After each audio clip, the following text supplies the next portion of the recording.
Good afternoon and welcome to another segment of Plains Indian Sign Language. I'm Pahsetopah. I'm Osage, Cherokee, Muskogee Creek, and Yuchi. And Osage, I'd like to greet you by saying Hawaii, and Cherokee, OCO, and Muskogee Creek, Heshche, and for good afternoon or good evening, we say Pahsent in Yuchi. Mado, thank you. I'm glad you're tuning in today. And for those, some of you have never tuned in before, and today I'll always make it to where we can kind of review. So for those that are first-time viewers, you'll be able to see this Indian Sign Language and be able to understand and pick up where we've gone in the past. So it'll be a little bit of review. Let me set my drum here to the side and we'll go ahead and get started.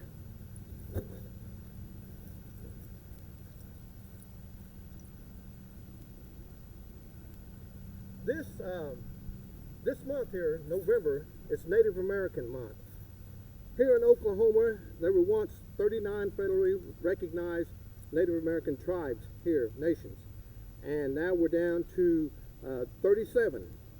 And my tribe, the Yuchi tribe, was one of those that lost their status. Once, when our people first came here to Oklahoma, we came from different parts of the country in the four directions. And each one of the tribal nations had their own distinct language. Some belonged to different language groups. And at that time, many of them had trouble communicating and understanding one another, especially when it came to song for our dances. Because many times we would invite neighboring tribal nations to come over, and they would have a feast and be followed up with singing and dancing. And that's how we kind of exchange things. Other tribes obtained rights for some of these dances that we've done and showed. And this is where it's very important that today that we preserve our culture in a way that we can pass it down to the next generation. Because when I grew up as a little boy, my dad imparted into me everything that he had learned, what he had been told, and so we had to pay attention to what we were hearing because there we contain the culture itself, the songs, the stories, the rich history, the way we dressed, the way we moved. He was an artist. He was able to show me through painting and the symbolism that reflected and represented those indigenous people. And so culture is very, very, very important. So all bottled up, everything that's been deposited into me, I'm being able to live it through and to present it as a presenter, as a dancer, as an artist, as an actor, as a storyteller, or a flute player, and now using this Indian Sign Language. The Indian Sign Language for us came about through my great-grandfather, Pahsetopah, Champanaji Pahsetopah. He's Osage. And he came into Oklahoma and walked they come across that Neosho into Oklahoma, and he was just a little boy. At the age of 13, he was in a horse race. It toppled over, and in that accident, he lost his ability to hear and to speak. And so from there, he began to pantomime, to communicate, to be able to use his hands with expression, with facial movements and gestures. And then later on in life, he grew up he traveled north and lived among the Lakota Sioux for a time, which they were fluent in Indian Sign Language, and he picked up those expressions, those movements, those sounds with his hands. And my grandfather, my uncles, my aunt, and a few of those that were close to him learned his sign language. My dad was a little boy and my uncle, but they can remember seeing my grandfather talking with his hands. So my grandfather, he knew quite a bit of that sign language. He was a quiet man, as well as my dad, but Dad was able to use that and impart that to me. A lot of times when we were doing shows, he would tell me what to do by directing me with his hands, and I had to watch that, because that was one of the things that I'd learned. I watched his hands when he was singing, I watched his hands when he was painting, I watched his hands when he was beating. Everything he done was with his hands, very creative. So he would give me those motions, those notions, what I needed to do, hold my head up, to look around, to move. And so that brought an awareness to me. So that later on I began to pick this up, and man, I just knew almost what Dad was thinking just by his movements, his body language. And so that's what we want to catch in this sign language. It's just not all just talking with our hands, but our whole body and character and everything is put into that sign language to express words. And what I would like to see with this sign language is that we could get the other tribal nations, just not just my tribe, but to be able to take maybe the Muskogee language and use this sign language, put those words, and you hear the word, then you see the sign. The Uchis could do that. They could, and the Cherokee, Osage, and implement it with their language program to where we would get a full array of culture all blended in together. All right. Now, coming from back here, moving to the front, is speaking to those beginners, those first-time listeners today. Okay? When I refer to me, I'll use my thumb. Now, sometimes sign language people will use their thumb and point at you, and not necessarily point at you with their finger, with their pointing finger, because sometimes that's an offense. So we have to be very aware of that culture and how they do it. That's just like they're saying their names. The beautiful woman behind the camera here that's filming this, this is my wife, Lisa. She's Pawnee. And so the symbol for Pawnee would be like two fingers, like that, for those two feathers. If there was a Kiowa here, they had that, they'd do this. That was the mark that whenever they were hunting, they would line that arrow up with that hairline. And earlier we was discussing this.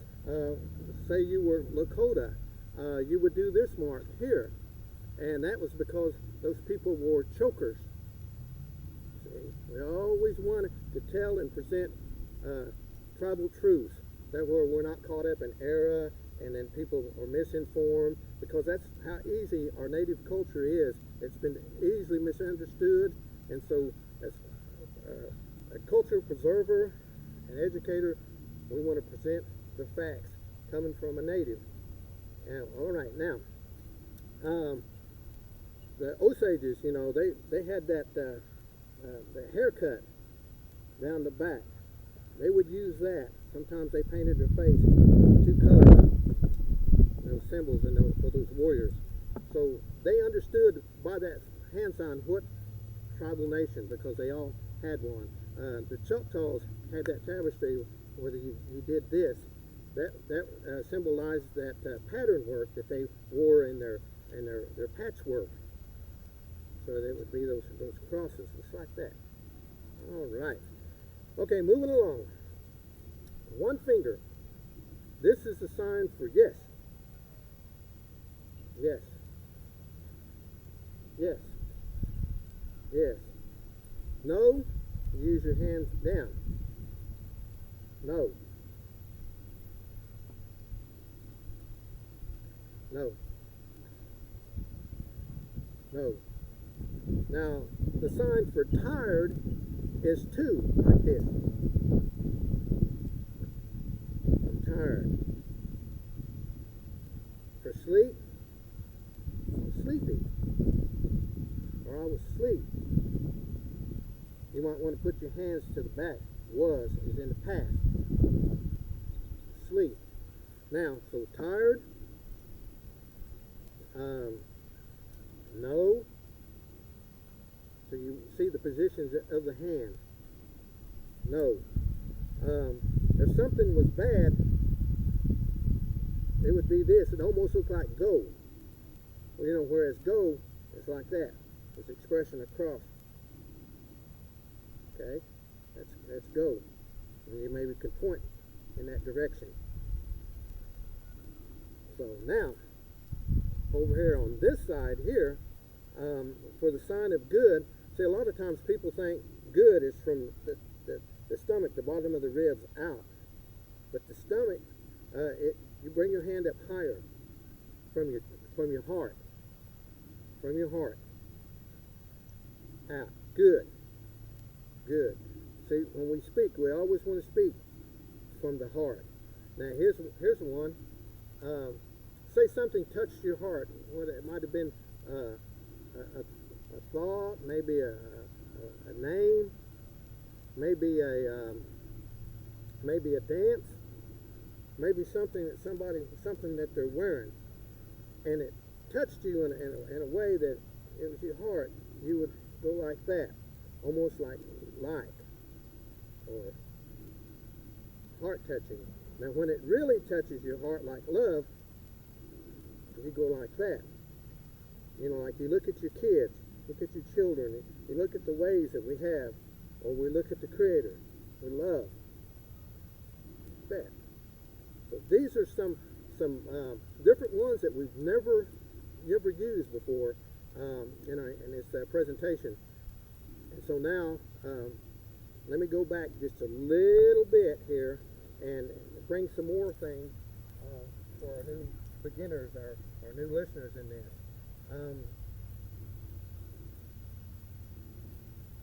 Now, if we wanted to, let's say you were asleep and you was dreaming, and you could see that dream. Maybe you want to catch it. Catch it. Bring that dream to reality, to now, to right here. Or if you was playing the sport and somebody threw something to you, like a ball or something, you catch it.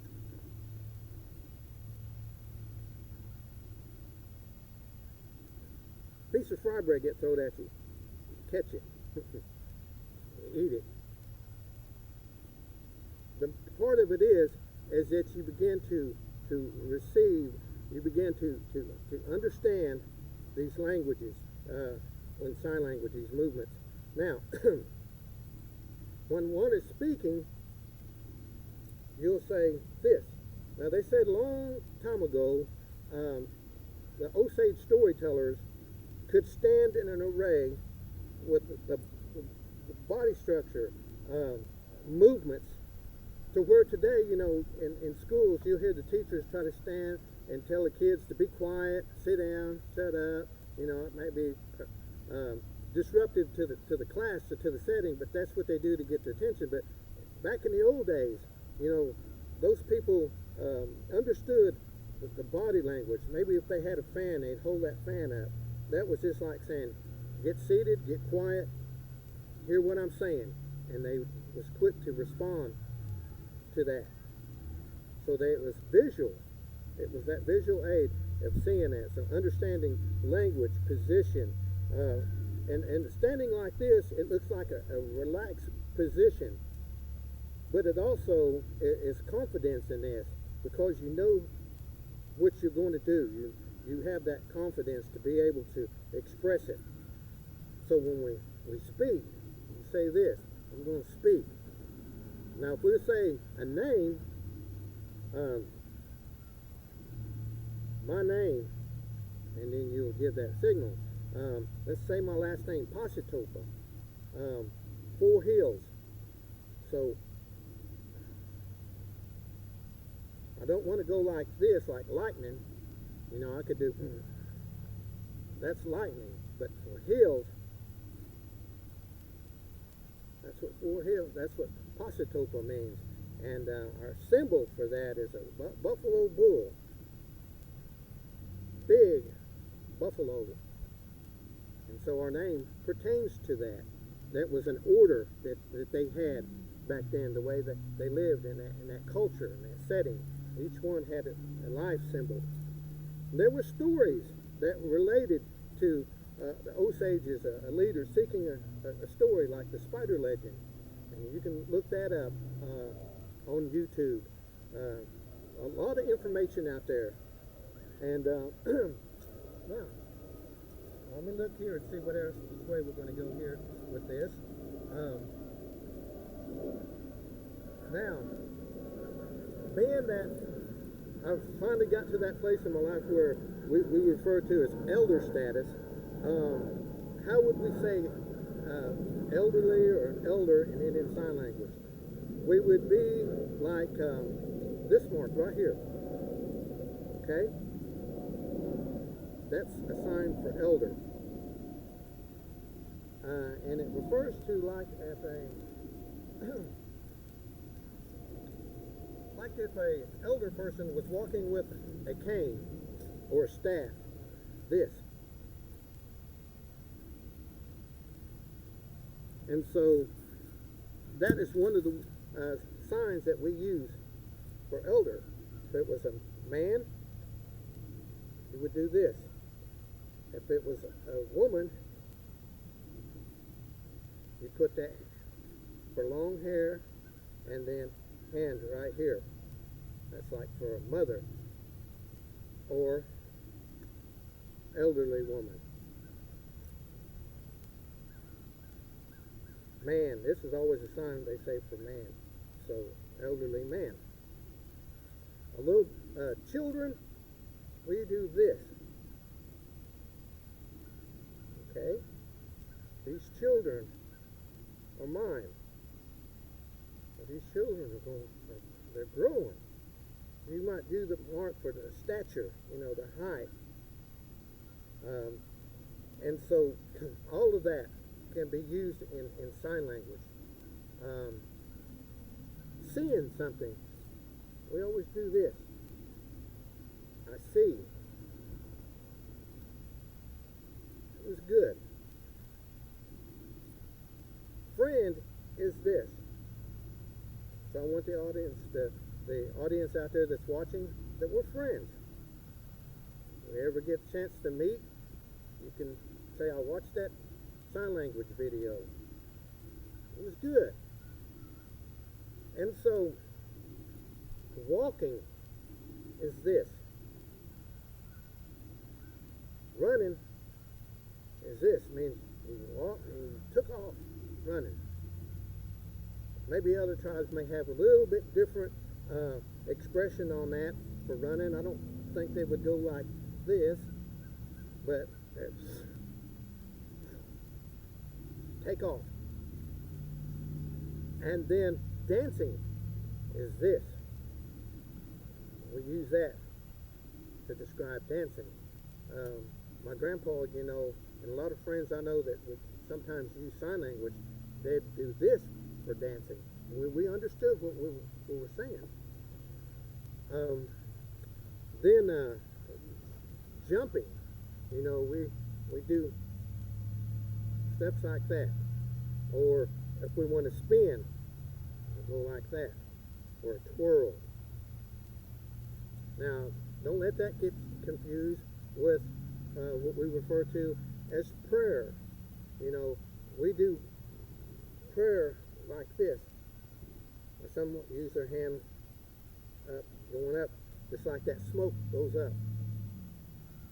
And sometimes they'll use that to describe holy. He's holy. That man, holy. Since we've learned English,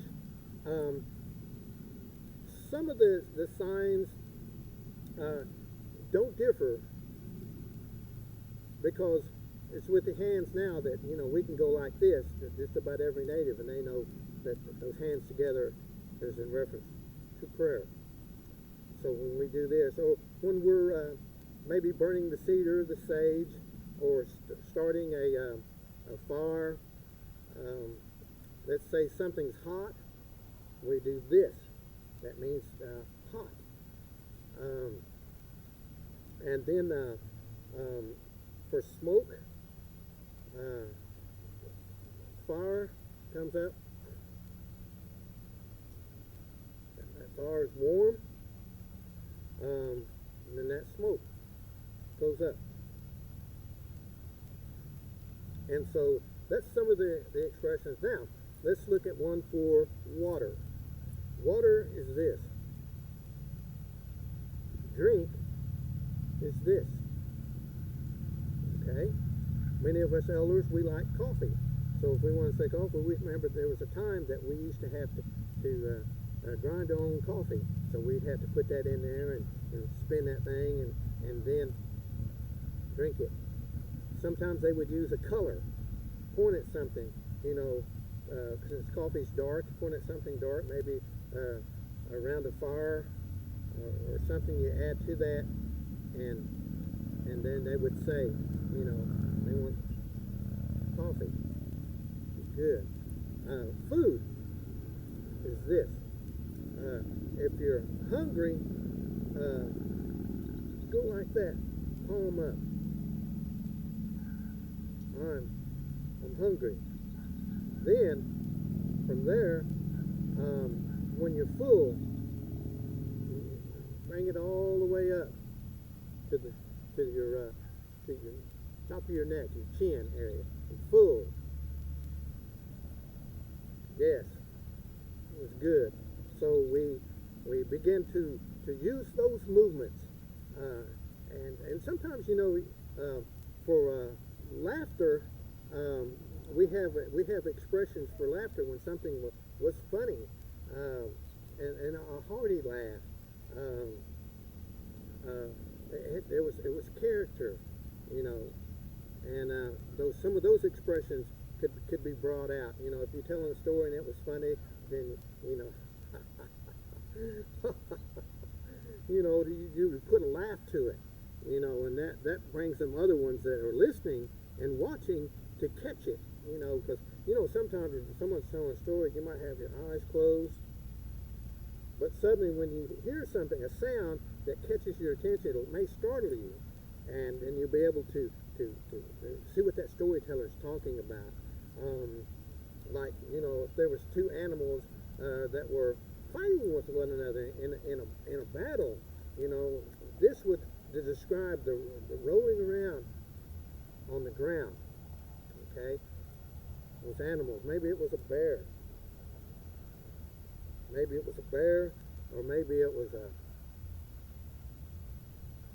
a lion, and they were fighting. Had that conflict going on.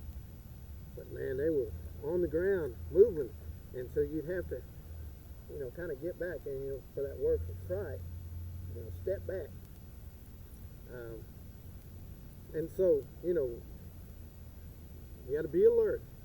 Watch expressions, watch the hands, because it's all there. It's all that to be able to articulate it, demonstrate it, project it for the viewer, and know that, understand it. Take the notes and watch. Now let me look and see what else we got here.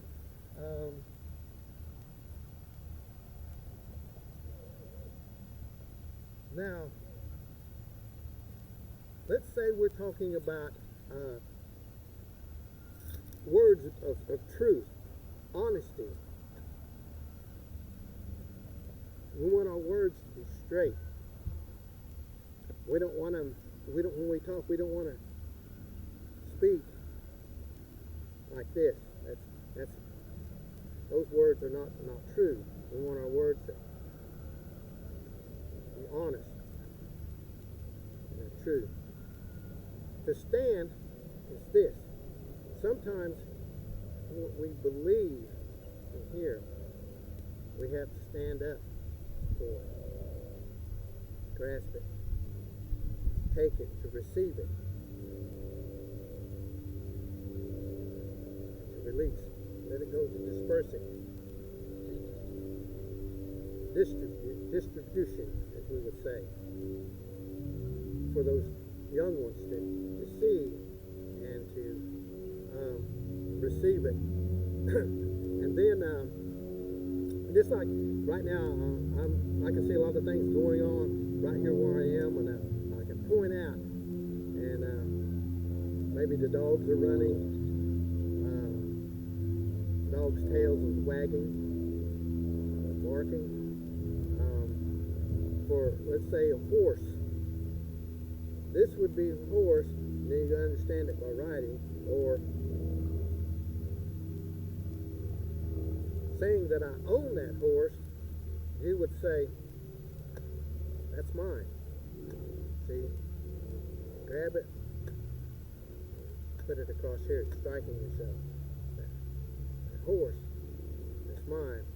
You could say how many horses you have by your fingers. 1 horse, 2 horse, 3 horse, 4 horse. If you want to trade, you do that, turn it around like this, see? Not meaning for you to turn around like this, but to exchange. Okay? Now, this, again, is Native American Month. Very important that we celebrate this time as indigenous people and reflect on our beautiful culture that's been passed down for many generations. And I want to see it continue. I want to see it flourish. And so this month, I want all of our young people to be proud who you are. Make your ancestors proud. Excel in education, sports, whatever you do to the best of your ability and show that integrity that we have as Native people. So until we meet again, Mado.